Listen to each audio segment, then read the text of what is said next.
Entre los músculos de la región del raquis tenemos los escalenos, que tienen origen desde la apófisis transversa de la primera cervical hasta la sexta cervical y se insertan en la primera y segunda costilla.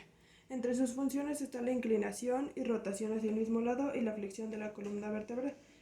El recto anterior mayor tiene origen en las apófisis transversas de la tercera a la sexta cervical y se inserta en la apófisis basilar del occipital. Su función es la inclinación hacia el mismo lado y la flexión del cuello. El recto anterior menor tiene origen en la cara anterior lateral del atlas y se inserta en la apófisis basilar del occipital. Funciona como flexor de cabeza.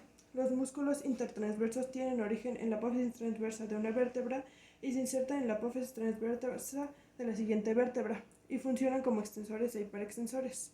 Los músculos multífidos tienen origen en la apófisis espinosa de una vértebra y se insertan en la apófisis transversa de la siguiente. Tienen función de rotación hacia el lado contrario e inclinación lateral.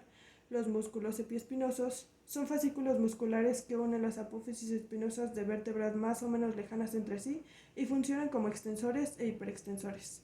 El músculo semiespinoso dorsal se origina en la apófisis transversa de todas las vértebras dorsales y se inserta en la apófisis espinosa de la segunda cervical a la sexta torácica. El músculo semiespinoso cervical tiene origen en la apófisis transversa de las primeras 6 vértebras torácicas y de la cuarta a la séptima cervical. Tiene función de inclinación hacia el mismo lado y rotación hacia el lado contrario. El músculo iliocostal tiene origen en el canal lumbosacro, el tercio posterior de la cresta ilíaca, en las costillas y se inserta en la parte posterior de las apófisis transversas de las últimas 5 vértebras cervicales. Tiene función de inclinación y rotación hacia el mismo lado y de forma bilateral funciona como extensor e hiperextensor. El músculo dorsal largo tiene origen en la parte media de la fascia lumbosacra y se inserta entre los ligamentos sacroiliacos dorsales. Tiene función unilateral de rotación e hiperextensión de la columna. El músculo esplenio del cuello tiene origen en las apófisis espinosas de la primera a la sexta vértebra torácica y se inserta en las apófisis transversas de las primeras 2 o 3 vértebras cervicales. Su función unilateral es de rotación, inclinación hacia el mismo lado y bilateral de extensión e hiperextensión. El músculo esplendio de la cabeza tiene origen en la mitad inferior del ligamento de la nuca y en las apófisis de la séptima cervical y las 3 o 4 vértebras dorsales.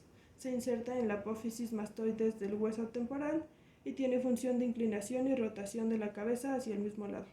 El oblicuo mayor tiene origen en la apófisis espinosa del axis y se inserta en la apófisis transversa del atlas. El oblicuo menor tiene origen en la apófisis transversa del atlas y se inserta en la línea curva anterior del occipital. El cuadrado lumbar tiene origen en el tercio medial de la cresta ilíaca y se inserta en el borde caudal de la 12ª costilla. Realiza la inclinación lateral de la caja torácica y da rigidez a la caja torácica. El serrato dorsal superior tiene origen en las apófisis espinosas de la sexta cervical a la séptima torácica y se inserta en las caras posterolaterales de la segunda, tercera y cuarta costilla. Funciona como elevador de costillas. Y el serrato dorsal inferior tiene origen en la apófisis espinosa de la 11ª vértebra torácica a la segunda lumbar y se inserta en la cara posterior externa de las 4 últimas costillas. Funciona como espirador.